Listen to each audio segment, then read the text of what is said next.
Bonjour et bienvenue sur ma chaîne YouTube. Je suis Cécile Marie Favre. Je suis coach thérapeute et formatrice du corps, de l'âme et de l'esprit. Aujourd'hui, je vous retrouve pour une nouvelle vidéo sur une guidance pour le mois de novembre 2023. Tout d'abord, qu'est-ce que c'est qu'une guidance et qu'est-ce qu'on va aborder dans cette vidéo? Une guidance, c'est tout simplement un petit peu un état des lieux de ce que j'ai pu canaliser à travers mes différentes facultés extrasensorielles. J'ai cette capacité de pouvoir canaliser certaines informations et de pouvoir les retranscrire à l'écrit, à l'oral. J'ai pris du coup les notes, parce qu'il y avait pas mal de choses qui en ressortaient pour cette guidance. Cette guidance, elle se fait de manière générale et collective. Donc, je fais appel à votre discernement. Prenez ce qui vous parle et bien évidemment, c'est de manière générale et collective. Alors, peut-être qu'il y a certaines choses qui ne s'opéreront pas pour vous. Peut-être que certaines choses ne vous feront pas écho. Voilà, c'est une globalité. Si vous souhaitez vraiment une guidance vraiment personnalisée pour vous, dans ce cas-là, vous pouvez me contacter sur mon site internet www.cecilemariefavre.wordpress.com et vous pouvez directement dans l'onglet Contact me contacter si vous souhaitez une guidance personnalisée. La guidance pour le mois de novembre, c'est vraiment sur le mois de novembre 2023. Qu'est-ce qui en ressort? Les énergies, les événements qui vont pouvoir arriver. Donc, c'est le sujet du jour. Voilà, je vais refaire d'autres guidances pour les mois prochains. N'hésitez pas à mettre en commentaire d'ailleurs, à la suite de cette guidance, si certaines choses se sont avérées justes pour vous, si certaines choses vous ont parlé. Voilà, prenez ce qui vous parle et ce qui fait sens pour vous, selon ce qui en ressort par rapport à cette guidance. Voilà. Hem Pour information, si vous souhaitez, bah, voilà, me soutenir, vous pouvez vous abonner, vous pouvez cliquer sur la petite cloche et vous pourrez recevoir toutes les nouvelles vidéos, qui seront à venir sur mon compte. Si vous avez aimé à la fin de la vidéo, voilà, si vous avez aimé cette vidéo, vous pouvez mettre un petit cœur et voilà, comme je vous le disais, si vous voulez mettre un commentaire juste sur, comment vous avez trouvé la vidéo, ce qui en est ressorti et même pour après, comment ça s'est passé pour vous dans votre vie, voilà, n'hésitez pas à écrire, un commentaire, ça me fait plaisir d'avoir vos retours. On va commencer donc pour cette guidance pour le mois de novembre 2023. Alors, on m'a parlé, tout d'abord de quelque chose qui va se casser, quelque chose qui va se briser. Alors ça peut être une rupture, ça peut être lié à une rupture de contrat, de travail, ça peut être une rupture amoureuse, ça peut être, une fin avec, une amitié par exemple. La fin d'une collaboration, voilà, c'est quelque chose va se terminer, c'est la fin de quelque chose. On dit vraiment ça et ça va donner suite à un renouveau, à une reconstruction personnelle ou professionnelle. Si vous me voyez regarder un peu vers le bas, c'est normal, j'ai un petit peu mes notes donc je prends note également, voilà, de ce que j'ai pu, écrire à travers cette canalisation. On nous demande également de regarder notre reflet, à travers l'eau. Donc c'est un peu une métaphore pour nous dire qu'on a besoin finalement dans cette période-là, d'oser se regarder dans le miroir, d'oser regarder notre reflet et se regarder avec sincérité par rapport aux épreuves qu'on peut vivre, par rapport aux conflits intérieurs, que l'on a encore, que l'on possède encore. Hem On doit se regarder en fait avec sincérité. On nous demande, voilà, dans ce mois de novembre, d'aller à la rencontre de soi, à l'intérieur de nous et de nous regarder avec une sincérité et une vérité. On ne peut plus se voiler la face, on ne peut plus mettre certaines choses de côté, certaines choses où on pouvait se dire: «Bon, bah, tiens, ça sera pour plus tard», ou «Non, j'ai pas envie de voir ça» et là, en fait, on nous demande vraiment de nous regarder droit dans les yeux et de se regarder avec sincérité: «OK, où est-ce que j'en suis dans ma vie aujourd'hui? Est-ce que je suis OK vraiment avec telle ou telle situation? Qu'est-ce qui se passe à l'intérieur de moi dans ma vie? Sur quoi je dois venir, travailler personnellement pour pouvoir avancer et me sentir mieux dans ma vie?» Voilà, on nous invite à regarder en tout cas, notre propre reflet. Ça va être la première étape pour, avancer de nouveau à la suite de ces épreuves. On va avoir, comme je vous le disais, ce moment un peu de rupture, de cassure, puis on va avoir ce moment de: «Je dois me regarder dans le reflet et je dois affronter ma vérité». C'est la première étape. Et la deuxième étape, ça va être de faire émerger ce qu'il y a de plus beau à l'intérieur de nous. On peut imaginer comme si on voyait à l'intérieur de nous une fleur pousser, grandir, évoluer, s'épanouir et fleurir. Et pour reconnaître cette belle partie à l'intérieur de nous, pour continuer à avancer dans notre cheminement, ça va être de prendre conscience de notre valeur. Quelles sont mes valeurs? Quelle estime j'ai de moi-même? Qu'est-ce que j'aime chez moi? Qu'est-ce qui est beau? Qu'est-ce que j'apporte aux autres? Qu'est-ce que je fais? Qui je suis? C'est ça qu'on nous demande d'aller voir à l'intérieur de nous, c'est nos plus belles valeurs, nos propres valeurs personnelles et qu'on les conscientise, qu'on se rend compte finalement plutôt que de se dire: «Je suis pas assez ceci, je suis pas assez cela, heu, je, heu, je suis trop comme ci, je suis trop comme ça». Non, nous voir vraiment tel que l'on est et reconnaître notre valeur et notre estime de soi. Et ça va être vraiment la deuxième étape pour pouvoir avancer. OK, je me regarde dans le miroir, je regarde mon reflet et je regarde, les conflits intérieurs qui existent encore. Et la deuxième étape, OK, je me reconnecte également à l'intérieur sur les belles parties de moi et mes propres valeurs. Quelles valeurs en fait j'ai? Quelles valeurs je me donne? À quel point, je suis une belle personne? Qu'est-ce que j'ai fait finalement? Ça peut être des toutes petites actions, mais pourtant qui sont importantes et qui mettent en avant justement, votre propre valeur. Ça va être la deuxième étape par rapport à ce mois de novembre. Hem On va être sur une fin d'année justement où on arrive dans une phase beaucoup plus lean, on va ressentir certainement plus de fatigue. C'est un moment où on est, beaucoup plus dans l'introspection. Voilà, c'est un retour à l'intérieur de soi. Donc la fin d'année, ça nous invite à effectuer une introspection personnelle, hem, travailler sur soi en se questionnant. Fabriquer, on me parlait de recettes, fabriquer chacun finalement sa propre recette parce qu'on n'a pas tous les mêmes besoins, pour pouvoir avancer, pour pouvoir prendre soin de soi, pour pouvoir aller mieux. Chacun, on a, voilà, différentes choses qui peuvent nous aider. Certains, ça va être, de pouvoir chanter, de pouvoir faire de la musique. D'autres personnes, ça va être d'aller, marcher en pleine nature. D'autres personnes, ça va être, de prendre, un temps de déconnexion, partir quelques jours. Voilà, chacun a différents besoins. Donc on parlait vraiment de fabriquer chacun vraiment sa propre recette, pour améliorer son quotidien et son épanouissement. Et on me parle également d'un besoin de se retrouver soi dans un cocon, dans quelque chose de réconfortant, quelque chose de plutôt, maternant, de se bichonner, de prendre soin de soi. Hem, Comme si finalement on allait s'occuper de nous, comme si on s'occupait de notre bébé, de notre propre enfant. Un enfant, quand on s'occupe de lui, on apporte quelque chose de très maternant, ou très paternant, mais en tout cas, on apporte beaucoup de tendresse, beaucoup d'amour, beaucoup de réconfort et on nous invite également à être, là-dedans avec nous-mêmes. Nous apporter nous-mêmes beaucoup d'amour, de tendresse, beaucoup de réconfort et de ne pas attendre finalement que cela vienne de l'extérieur. Même si ça peut faire du bien et vous pouvez bénéficier, de câlins de la part de votre conjoint, de votre conjointe, de personnes qui vous sont proches et que vous aimez bien sûr. Mais c'est important que vous puissiez ressentir également ce fait que vous aussi, vous pouvez vous apporter ça. Vous n'êtes pas obligé d'attendre que ça vienne de personnes extérieures. Vous aussi, vous pouvez vous apporter de l'amour, de la tendresse, du réconfort et c'est quelque chose aussi qui va pouvoir vous aider justement à traverser, ces énergies un petit peu basses au niveau du mois de novembre.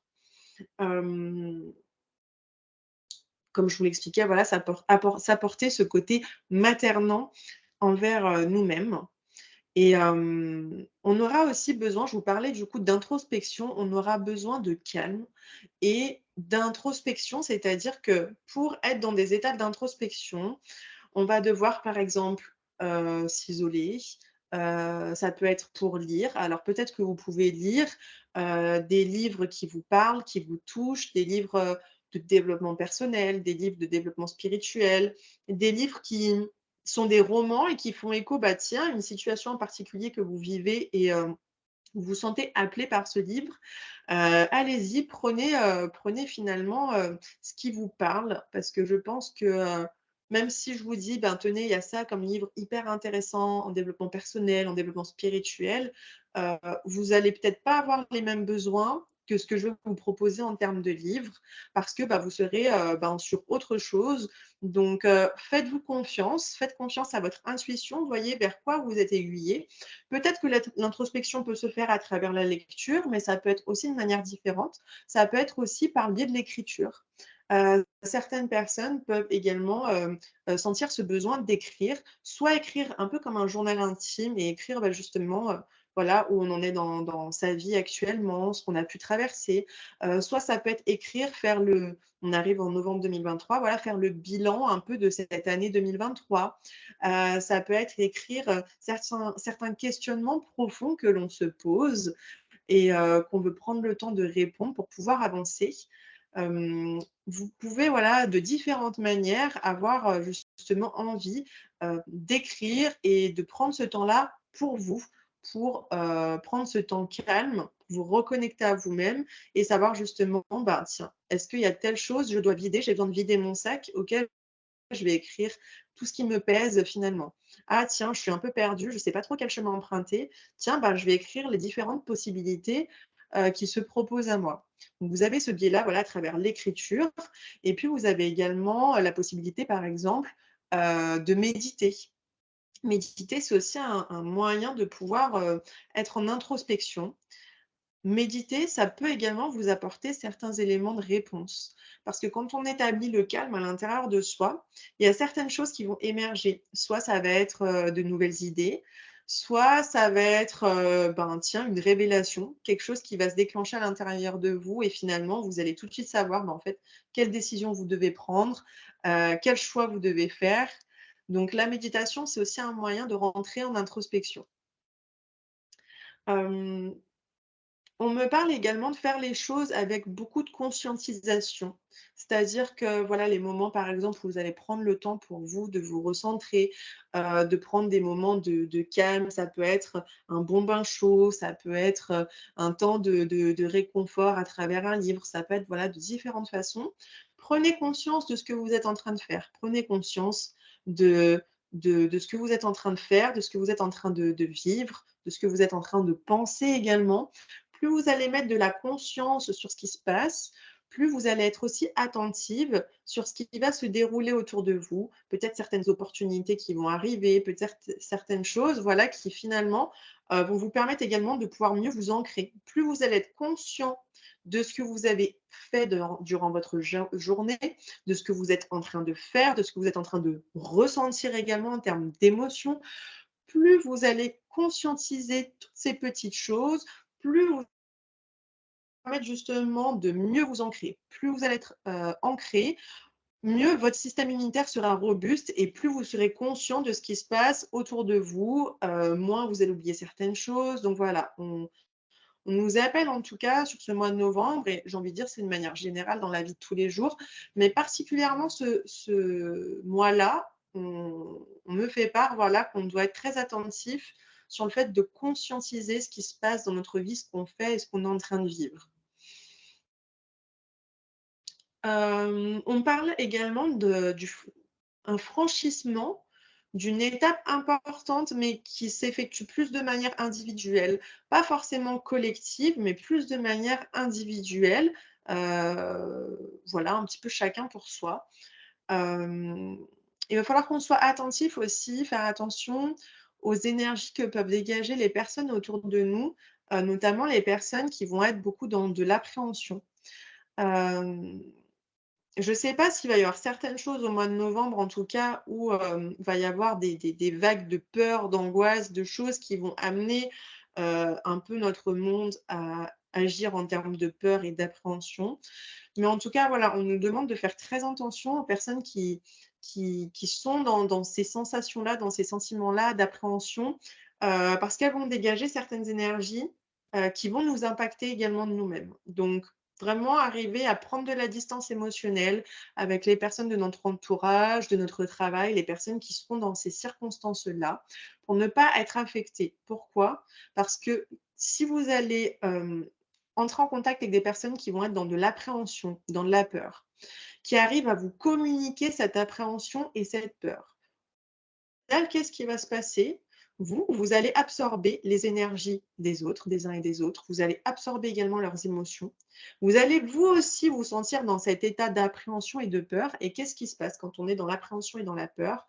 Notre niveau vibratoire, il diminue. Plus notre niveau vibratoire, il diminue, plus notre système immunitaire s'affaiblit et plus on est enclin à recevoir certaines maladies. Plus notre système immunitaire il est faible, plus bah, justement notre corps sera trop faible pour pouvoir se parer contre la maladie. Donc, rester dans OK, la conscience de ce qui se passe dans notre monde, mais garder quand même de la distance émotionnelle parce que ben, vous pouvez agir que vous à votre propre échelle. Et au final, ça va être que nocif si vous prenez tout ce qui se passe autour de vous, que vous imprégnez des énergies des autres et cetera, qui sont pas forcément très positifs et qui baissent votre niveau vibratoire, ça va pas forcément vous aider par rapport à votre santé. Donc là, on nous dit: «Attention, soyez vigilants à cela». Hem, on parle également d'une vague, un soulèvement en énergie. Une certaine montée en vibration. En fait, c'est comme si au mois de novembre, il allait avoir un peu une certaine vague en termes d'énergie et il va falloir la prendre au bon moment.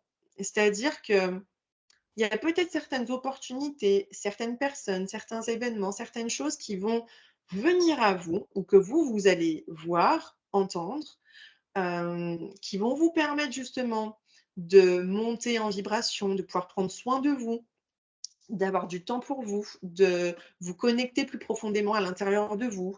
Ça peut être à travers différentes choses, ça peut être à travers, certaines activités, sportives, ça peut être à travers certaines, activités, plutôt spirituelles, de la méditation, ça peut être, voilà, différentes choses. Soyez attentifs à ce qui se passe autour de vous, à ce qui vous est proposé, aux personnes que vous allez rencontrer, aux événements que vous allez, voir, que vous allez entendre et saisissez-vous. C'est ça qu'on me dit aussi, c'est vraiment, vous êtes acteur de votre vie, chacun a son propre libre arbitre et on pourrait se dire: «Bon, bah, j'attends que les choses se passent et puis on va voir». Mais non. En fait, si vous ne vous saisissez pas de ce qui se passe autour de vous, bah, en fait, vous ne pourrez pas forcément avancer comme vous le souhaitez dans votre vie. Donc soyez attentifs, mois de novembre, à ce qui se passe autour de vous, aux événements qui sont proposés et allez vers ce qui vous parle. Allez vraiment, vers ce qui vous fait vibrer, là où vous vous dites: «Ben, tiens, je pense que ça, oui, effectivement, j'en ai besoin» ou «Ça pourrait m'aider» ou «Ça, ah ouais, j'aimerais bien, découvrir, j'ai bien envie de tenter, j'ai bien envie d'expérimenter». Lancez-vous et voilà, soyez preneurs de ce qui s'offre à vous. Soyez vraiment là-dedans parce que si vous prenez justement cette vague un peu d'énergie là qui est en train d'arriver et ces opportunités qui sont, bah, voilà, en fait, la vague, elle est constituée de tout un tas de petites choses, d'opportunités qui sont dedans et puis vous, ben, est-ce que vous allez finalement, hop, prendre pour pouvoir monter sur la vague et pour pouvoir justement monter en vibration et c'est ce qui va vous permettre justement d'être en meilleure santé, en meilleure forme physique, en meilleure forme morale également aussi. Donc soyez attentifs à tout cela.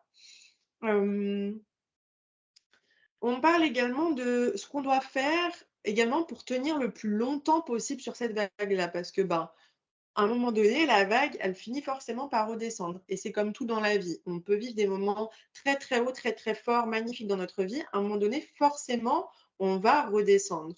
À un moment donné, on ne peut pas faire que monter. Et à un moment donné, on va redescendre. Donc, qu'est-ce qu'on peut faire pour maintenir le temps, le plus longtemps possible, en tout cas sur cette vague et pour être justement dans cette bonne dynamique et cette bonne énergie, hem, pour être en bonne santé, en bonne forme, pour, être dans un bon état d'esprit, avoir, heu une bonne santé, morale, physique, psychique. On me parle de plusieurs choses. Déjà, on me parle d'éviter la surexposition aux informations. Parce que comme je vous l'ai expliqué tout à l'heure, les informations, qu'est-ce qu'il va y avoir dedans? Concrètement, la plupart du temps, ça va être des choses atroces, des choses qui vont vous faire peur, des choses qui vont vous mettre en colère. Heu, on va voir, des meurtres, des attentats, des enlèvements, on va voir des catastrophes naturelles, tout ce qui fait qu'en fait, on voit notre monde comme quelque chose d'horrible Et oui, il ne faut pas se couper totalement de notre monde, mais être trop connecté aux informations qui sont nocives, ben ça vient vous impacter parce que ça vient remplir à l'intérieur de vous des émotions de colère, des émotions de peur et comme je vous le disais, plus les émotions, voilà, elles sont, à basse vibration, plus ça va réduire votre système immunitaire et plus vous allez être malade et ça, c'est quelque chose qu'on n'a pas forcément conscience, mais les informations que vous pouvez voir à la télévision, déjà ne regardez pas tout le temps la même chaîne. Si c'est tout le temps BFM TV que vous regardez, vous aurez que des catastrophes à répétition. Donc, changez de chaîne des fois d'information. Regardez à d'autres moments, pas forcément le soir. Regardez le midi, peut-être qu'il va y avoir d'autres choses. Et ne regardez pas tous les jours. Il n'y a pas de nécessité de regarder tous les jours les informations à la télé. Alors, vous pouvez vous dire oui, mais il faut quand même se tenir informé de ce qui se passe. Mais vous pouvez vous tenir informé de différentes manières. Vous pouvez entendre certaines choses, par exemple, à la radio. À la télé, le souci, c'est qu'en fait, vous avez le son, mais vous avez l'image. Donc, les images choquantes que vous pouvez voir également et la représentation que va avoir votre cerveau à travers, ce sens de la vue, ça va encore plus, j'ai envie de dire, déclencher ces émotions qui sont, assez, néfastes. Donc privilégiez d'autres canaux. Ça peut être par le biais de vidéos, ça peut être par le biais de la radio, ça peut être par le biais de magazines. Mais voilà, encore une fois, pas forcément tous les jours les informations, pas toujours la même chaîne. Changez, également, voilà, votre manière d'écouter. OK, des fois télé, ça peut être des fois la radio, hem, mais pas trop en abondance non plus et trouvez toujours, gardez en tête à la fin que vous avez terminé d'écouter une information, regardez, est-ce que vous avez appris quelque chose de positif? Regardez, si vous avez que des informations tout le temps négatives, ça a aucune utilité. Parce que vous allez intégrer finalement qu'on est dans un monde horrible, qu'il y a que des choses négatives qui se passent et vous allez voir cela, comme une vérité. Alors qu'en fait, les médias, ils vous montrent ce qu'ils ont envie de vous montrer. Mais dans notre monde, il y a aussi de belles choses qui se passent, il y a aussi, voilà, de belles choses qui se créent. Donc, si vous terminez de regarder certaines informations, posez-vous la question à la fin: qu'est-ce qui s'est passé de bien sur terre? Qu'est-ce que je peux retenir finalement, une chose qui va être mise en place, quelque chose qui a évolué? Trouver cette chose positive pour plutôt vous dire: «Bah, dis donc, c'est vraiment horrible ce qui se passe en ce moment». OK, on a conscience, il y a beaucoup de choses qui sont terribles en ce moment et on peut envoyer beaucoup d'amour et être, beaucoup dans l'empathie et dans la compassion avec les personnes qui traversent de dures épreuves.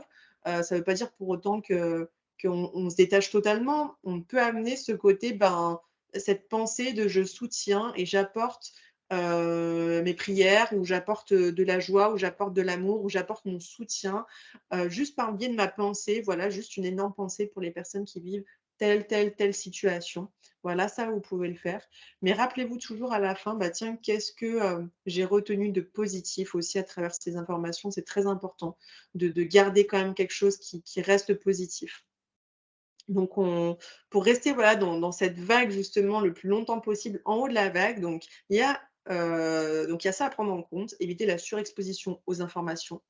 Manger plus sainement également, ça veut dire quoi manger plus sainement? Bah, éviter les produits ultra transformés. Prenez plutôt ce qui sort de la terre, les fruits, les légumes, le riz. Hem, évitez, voilà, tout ce qui est ultra transformé. Bien sûr que dans notre quotidien, c'est compliqué si on n'a pas de jardin ou autre, ou suivant notre alimentation, notre éducation à changer radicalement d'un seul coup. Bah, plutôt que changer radicalement d'un seul coup, commencer par une petite étape. OK, bon, bah, cette fois-ci, tiens, on va intégrer, hem, un peu plus de légumes frais et pas des légumes, par exemple, qui sont, congelés. Tiens, on va plus faire des repas maison plutôt que de prendre des repas qui sont tout préparés et on ne sait pas comment ils ont été faits. Voilà, c'est et juste, plutôt de se fixer un gros objectif, fixez-vous des petits objectifs, au fur et à mesure et déjà, c'est une amélioration, un progrès que vous effectuez, donc c'est déjà mieux que rien. Hem Se mettre également en mouvement, ça peut être, donc ça c'est une troisième chose, se mettre en mouvement, ça peut être à travers, voilà, une activité physique, ça peut être par le fait d'aller, marcher tout simplement, un sport que vous aimez, ça peut être un sport un peu plus spirituel, ça peut être des arts martiaux, ça peut être du qigong, ça peut être du yoga, peu importe, mais faites une activité, quelque chose qui vous met en mouvement. C'est hyper important parce que notre corps finalement, il nous sert à nous véhiculer. Donc si nous, on s'en sert pour finalement rester uniquement dans le canapé, à un moment donné, il y a certaines pathologies, certains symptômes qui vont se déclarer parce que, ben, vous n'effectuez pas le travail que vous devez effectuer avec votre corps. Donc hyper important, voilà, justement de continuer à se mettre en mouvement, et notamment pour les personnes qui sont enfermées dans des bureaux toute la journée et qui ne se déplacent pas durant la journée, par exemple, et qui sont vraiment, assis derrière leur bureau. Prenez un temps après votre temps de travail, soit pour aller, voilà, marcher, prendre l'air à côté de chez vous. Si vous pouvez aller dans la nature, c'est encore mieux. On parle également aussi de marcher dans la nature. Plus vous allez vous connecter de toute façon aux éléments de la nature, aller marcher en forêt, aller marcher près d'un ruisseau si vous avez la possibilité, bien sûr. Aller en montagne, aller dans la campagne. Si vous n'avez pas, allez quand même marcher. Prenez le temps de marcher, trouvez un parc, peut-être près de chez vous, un parc, il doit y avoir un endroit, quelque chose en tout cas où au moins il y a des arbres. Allez là où il y a des arbres. Les arbres, c'est ce qui nous permet de respirer et la nature, elle est aussi importante que l'humain. Si on n'avait pas la nature sur terre, on pourrait, rien faire ici. C'est justement notre écosystème, il est bien fait. Donc prenez ce temps justement pour aller vraiment marcher dans la nature. Si vous avez la possibilité, voilà, si vous n'avez pas, ben, allez dans un parc, trouvez un endroit, quelque chose en tout cas où voilà, vous avez, des arbres, peut-être un cours d'eau. Hem, on me parle également de prendre du temps de repos. Voilà, hyper important aussi parce qu'on pourrait se dire: «Ah ben, tiens, pour rester en énergie, il faut que je sois dans une activité». Oui, mais pas que. On parle de mouvement, mais aussi on parle de repos. C'est hyper important aussi d'arriver à un moment donné à on ressent le besoin de se poser, de prendre du temps où on se repose. Se reposer, c'est quoi? Ça peut être tout simplement, être, allongé et faire, une sieste, de 20-30 minutes. Se reposer, ça peut être aussi, bah, tiens, je me repose en allant prendre un bain. Ça peut être également se reposer, bah, juste, je lis, un livre et je me repose. Voilà, il y a plein de manières différentes, mais ne soyez pas dans une activité physique où vous allez mobiliser vos membres, votre corps. Vous pourrez vous dire: «Ah mais moi je me repose», vous pouvez vous reposer très bien en effectuant de la peinture, par exemple. Ça demande pas alors je vous demande pas de la peinture, repeindre toute une maison, hein, qu'on soit d'accord. Mais vous voulez faire, voilà, sur une toile ou sur une feuille, un moment de détente, de peinture et cetera et c'est un temps de repos, en tout cas qui vous ressource. Faites quelque chose qui vous permet de vous reposer et qui peut aussi vous permettre de vous ressourcer. Ça peut, ben, voilà, des personnes, peuvent se ressourcer à travers la méditation. Ça peut être également à travers, bah, le fait de pouvoir écrire, de peindre, se ressourcer en allant, tout simplement marcher. Posez-vous la question, qu'est-ce qui vous permet de vous ressourcer? Qu'est-ce qui vous fait du bien? Qu'est-ce qui vous permet de vous sentir, dans une bonne énergie? Vous vous sentez, bien dans votre corps, dans votre tête? Observez et vous pouvez l'écrire d'ailleurs pour le conscientiser. Qu'est-ce qui vous permet de vous ressourcer? Faites des choses qui vous ressourcent. Et puis, on me parle également de, pour rester voilà vraiment dans le haut de cette vague, où on est en énergie, de pouvoir s'ancrer. Donc s'ancrer, comment on va pouvoir s'ancrer et qu'est-ce que c'est que l'ancrage? L'ancrage, c'est le fait d'être vraiment connecté à la terre, mais vraiment avec de la conscience. Et finalement de prendre cette énergie de la terre et de pouvoir l'utiliser et s'en servir. Alors ça peut être le mieux, marcher pieds nus. Si vous êtes chez vous et que vous pouvez marcher pieds nus. Si vous voulez aller marcher dehors, vous pouvez marcher avec vos chaussures. Si vous pouvez marcher pieds nus dehors, bah, c'est encore mieux, mettez-vous pieds nus. Le fait d'être au contact du sol, ça peut être également, le fait d'effectuer une méditation pour l'ancrage. C'est, notamment une méditation que vous pouvez retrouver, que j'ai créée et que je propose sur mon site internet dont je vous évoquais. Je vous écrirai aussi dans la description, comme ça vous pourrez cliquer sur le lien si vous le souhaitez. J'ai créé une méditation pour l'ancrage qui vous permet justement, bah, voilà, quand vous êtes fatigué, quand vous sentez, ben, tiens, vous sentez pas forcément très bien, vous sentez que ça pourrait vous faire du bien et ben, cette méditation, elle est vraiment faite pour augmenter votre niveau, votre pourcentage en ancrage et être beaucoup plus ancré et être ancré, ça va permettre quoi? Quand on est ancré, ça va nous permettre, hem, déjà d'être beaucoup plus vif au niveau de l'esprit, de moins être perdu, de moins oublier les choses également. Si vous dites: «Ouh là là, mais j'oublie beaucoup de choses en ce moment, j'ai pas de mémoire, j'ai du mal à mémoriser, je me sens fatiguée, j'ai l'impression d'être un peu à côté de mon corps, j'ai pas l'impression d'être vraiment là, je me sens un peu, ailleurs», je suis très pensive, j'arrive pas à me concentrer sur ce que je fais au niveau de mon travail. Si vous avez, voilà, ces éléments-là, c'est que vous manquez absolument d'ancrage. Donc pour l'ancrage, vous parlez, il y a différentes façons et notamment la méditation, voilà, que j'ai créée sur l'ancrage, que vous pouvez retrouver sur mon site internet. Voilà pour la guidance du mois, de novembre. Donc c'est un mois, comme je vous le disais, où finalement, concrètement, ça va être un mois où on va devoir, venir établir vraiment une introspection sur soi, prendre du temps pour soi, prendre soin de soi et bien saisir finalement les opportunités, les rencontres, les événements, les petites choses qu'on va entendre, voir ou tiens, ça va me permettre de pouvoir m'aider à aller mieux sur tel ou tel, domaine, sur, telle émotion, sur, telle problématique. Voilà, j'espère que cette vidéo, elle vous a plu. Si ça vous a plu, bah, écoutez, pensez à mettre un petit cœur. Moi, ça me permettra de voir justement que cette vidéo, vous a plu et ça me permettra également, ben, de gagner aussi en visibilité sur ma chaîne YouTube. N'hésitez pas également à partager si vous savez que, ben, voilà, il y a certaines personnes qui sont intéressées par rapport à des guidances de moi ou qui pourraient, voilà, aimer, voilà, recevoir, bah, tiens, j'aimerais bien savoir un petit peu le message du mois, ce qui est proposé. Eh bien, écoutez, n'hésitez pas à partager autour de vous, abonnez-vous pour soutenir la chaîne et n'hésitez pas, voilà, à laisser un commentaire pour dire finalement pour vous, est-ce que ça vous a parlé? Qu'est-ce que vous en ressentez vous-même également? Qu'est-ce que vous ressentez par rapport à ce mois à venir? Si vous êtes, vraiment dans une, intuition et dans une certaine connexion. Voilà, je vous souhaite de passer, une très belle journée et au plaisir de vous retrouver pour une prochaine vidéo.